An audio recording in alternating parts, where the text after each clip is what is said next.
Hey everybody, and welcome back to Lindsey's Little Library. So today is BookList Thursday. It's a great day, right? BookList Thursday is something I do with Sarah over at Sarah's Nightstand. We come to you every Thursday with some sort of thoughts, ideas, recommendations, something bookish related. So today's theme centers around kind of our last little look back on 2020, thinking about some of the books we really wanted to get to, but we didn't. So I know we usually have a set of 5 books that we talk about, and I probably more regularly than not break those rules, and I'm going to break them again today and tell you about 6 books that were on my radar to read last year, but I didn't get to them.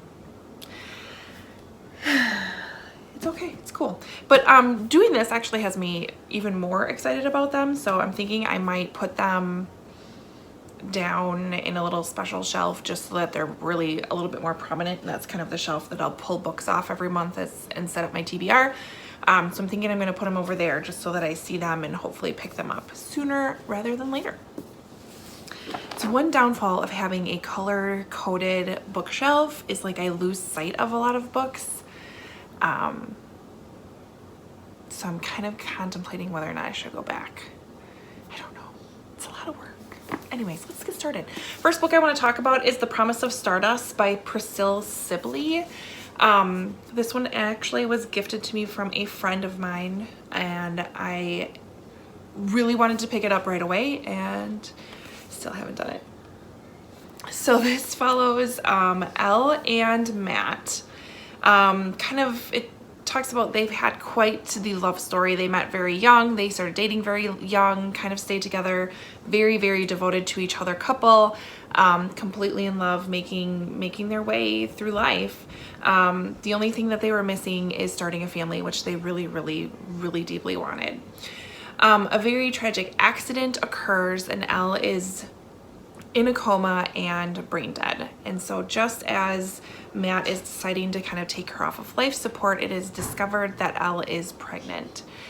Elle and Matt sounds like they had very interesting conversations, or not interesting, but in-depth conversations about their kind of desire. And basically Matt knows Elle does not want any sort of long-lasting life-saving measures taken. So now he's caught between this weird position of, does he keep her on life support to potentially get the family that they had always wanted? And so that's the route he decides to take, and his mom is starting to question whether or not he's really in touch with reality and thinking straight, and basically saying Elle would not have wanted this.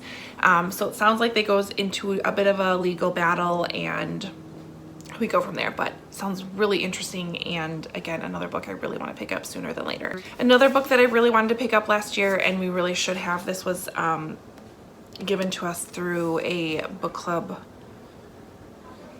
website. I don't know how to describe it. Anyways, Lost Boy Found by Kristen Alexander. So this is a historical fiction. I'm thinking about when does it take place? It doesn't tell me. Oh, 1913. So a small boy wanders into the woods at Half Moon Lake in Louisiana. He's 4 years old, and he's never really seen again. The family he comes from is very prominent and very influential, and does anything and everything they can to find their little boy, including offering very large rewards for his return. Let's see. It doesn't say how long goes by, but eventually the boy is found in the company of a very sketchy woman. She's an unwed farm worker from Alabama who also claims that this boy is her child. So we have 2 mothers. We have one from a very influential family, one from a not so influential family, both claiming that this is their child, and this fight over this boy starts. So sounds very interesting. It says, thought-provoking tale of the lengths we go to in order to save those close to us. So, next one I've been meaning to read is Love and Gelato by Jenna Evans Welch. This is the first, and I think a trilogy, I think it turns into. YA contemporary, just easy read of a book. So we have Lena, who's spending the summer in Tuscany. She's not there to enjoy Italy whatsoever. She's basically there because her mother's dying wish was that she go and forge a relationship with her father. She's very reluctant to do this. She just doesn't trust him. What kind of father isn't around for 16 years? But she ends up going there. She finds, or she's given a journal that her mother had kept when she had lived in Italy. And now Lena's uncovering a magical world of secret romances, art, and hidden bakeries. It all sounds glorious. My friend Lindsey has read this. She's read, I think, all 3 books now and is in love with them. So I don't know what I'm waiting for, but that's on my list as well. Another one I have to still read. Except I want to do this in audio form because I've heard that Daisy Jones and the Six by Taylor Jenkins Reid is fantastic as an audiobook. So I'm definitely on, it's on my list to get and listen to. So Daisy's a girl coming of age in LA in the late 60s. She, I believe, starts a band or gets introduced to a band called The Six. They, I believe, record an album, but before the album is even totally released, the band breaks up, and it's basically the story of that band, but it sounds amazing. I've heard such great things about this, and I don't know what I'm waiting for, but it's on my list. Same with this next book, How to Walk Away by Catherine Center. I've been needing to and wanting to pick up a Catherine Center book, and this is the year I'm going to do it. She's going to be my new author this year. So I believe this follows a plane crash, and what happens after that. I don't know much more than that. So I don't care. I'm going to give it a try. I kind of feel like I need to go into a blind. It's kind of my gut feeling. So we're going to do that. And the last book I want to pick up is something that's been on my shelves for a while. It's the Book of Speculation by Erica Swiler. First of all, this cover, stunning. And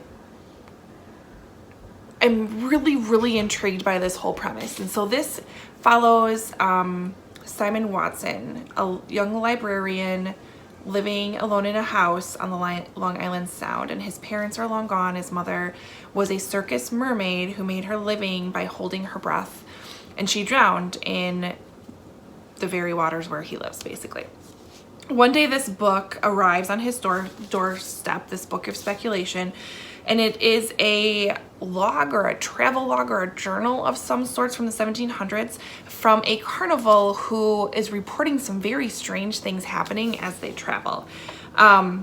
It includes the drowning death of a circus mermaid. So since then, generations of mermaids in Simon's family have drowned, always on July 24th, which is only weeks away. So he starts to be alarmed and worried about his sister, and it goes from there. So really intrigued by this book. I feel like it's such a different take on it. And then you get into how this book is put together. It's just amazing. So I'm super excited about this book as well. So that's also on my pile. So those are 6 books I'm hoping to get to this year that I didn't get to in 2020. It is what it is. I'm super excited about them. So tell me if any of these are ones that I need to pick up sooner or later, and head over to Sarah's channel and see what she has on her list for BookList Thursday of books she wished she would have gotten to last year. Otherwise, like, comment, subscribe, and I will see you next time. Bye.